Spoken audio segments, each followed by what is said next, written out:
തൃശൂരിൽ യാത്രാമധ്യേ KSRTC bus വഴിയരികിൽ നിർത്തിയ ശേഷം ഡ്രൈവർ ജീവനൊടുക്കി. പാലക്കാട് നെന്മാറ ചാത്തമംഗലം സ്വദേശി ബാബുവിനെയാണ് മരിച്ച നിലയിൽ കണ്ടെത്തിയത്. ദേശീയപാത 544-ൽ പാലിയേക്കര ടോൾ പ്ലാസയ്ക്ക് സമീപം ഇന്നലെ വൈകുന്നേരമാണ് ഈ സംഭവം.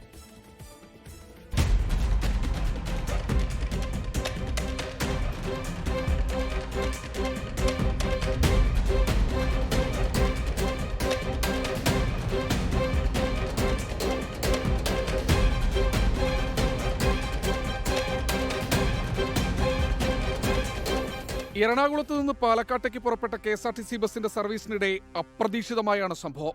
ശനിയാഴ്ച ഉച്ചയ്ക്ക് 3:30 മണിയോടെ ബസ് പാലിയേക്കര ടോൾ പ്ലാസയ്ക്ക് മുൻപ് മണിപ്പാലത്തിന് സമീപം ഡ്രൈവർ ബാബു നിർത്തുന്നു. ആരോഗ്യപരമായ പ്രശ്നങ്ങളുണ്ടെന്ന് പറഞ്ഞ് ബസിന്റെ ചാവി കണ്ടക്ടറെ ഏൽപ്പിച്ച് ബാബു മൊബൈൽ ഫോൺ വലിച്ചെറിഞ്ഞ ശേഷം അലറിക്കൊണ്ട് മണലി പാലത്തിന് സമീപത്തേക്ക് ഓടുകയും പിന്നീട് കാണാതാവുകയുമായിരുന്നു.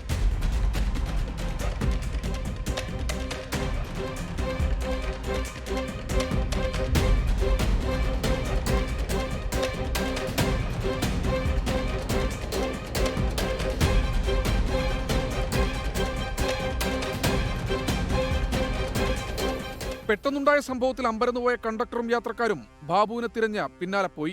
എന്നാൽ ഇയാളെ കണ്ടെത്താനായില്ല. ബാബു പുഴയിലേക്ക് ചാടിയെന്ന സംശയമുണ്ടായതോടെ പോലീസും ഫയർഫോഴ്സും സ്ഥലത്തെത്തി തിരച്ചിൽ നടത്തി. പിന്നീട് കണ്ടക്ടർ ഇടപെട്ട് യാത്രക്കാരെ മറ്റു ബസ്സുകളിൽ കയറ്റിവിടുകയും ബാബു ഓടിച്ചുകൊണ്ടുവന്ന ബസ് പുതുക്കാട് ഡിപ്പോയിലേക്ക് മാറ്റുകയും ചെയ്തു. ഇന്നലെ രാത്രി വൈകിയും ബാബുവിനെ തിരഞ്ഞെങ്കിലും ഇന്ന് രാവിലെയാണ് മൃതദേഹം കണ്ടെത്തുന്നത്.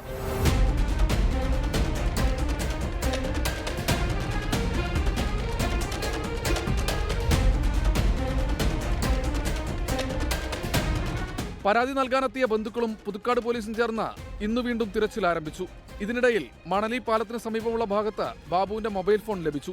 പുഴയോട് ചേർന്ന മരത്തിൽ പ്ലാസ്റ്റിക് ഹോസ് കൊണ്ട് കുരുക്കിട്ട് ജീവനൊടുക്കിയ നിലയിലാണ് പിന്നീട് മൃതദേഹം കാണുന്നത്. അതേസമയം ബാബു ജീവനൊടുക്കാനുള്ള കാരണം ബന്ധുക്കൾക്കും കെ.എസ്.ആർ.ടി.സി ജീവനക്കാർക്കും ഇനിയും വ്യക്തമല്ല. ഫയർഫോഴ്സിന്റെ നേതൃത്വത്തിൽ പുറത്തെടുത്ത മൃതദേഹം പോസ്റ്റ്മോർട്ടത്തിനായി പുതുക്കാട് താലൂക്ക് ആശുപത്രി മോർച്ചറിയിലേക്ക് മാറ്റി. പാലക്കാട് നെന്മാറ സ്വദേശിയും വടക്കഞ്ചേരി ഡിപ്പോയിലെ ഡ്രൈവറുമായ ബാബു അവിവാഹിതനാണ്. ദുരൂഹത നിറഞ്ഞ സംഭവത്തിൽ പുതുക്കാട് പോലീസും കെ.എസ്.ആർ.ടി.സിയും അന്വേഷണം ആരംഭിച്ചിട്ടുണ്ട്. 24 തൃശൂർ. ലോകത്തെവിടെയായാലും ഏത് സമയത്തും 24 വാർത്തകളും ഓഗ്മെന്റഡ് റിയാലിറ്റി പാക്കേജുകളും എക്സ്പ്ലെയിനറുകളും വിശദമായി കാണാൻ ഞങ്ങളുടെ യൂട്യൂബ് ചാനൽ നിങ്ങൾക്ക് സബ്സ്ക്രൈബ് ചെയ്യാം.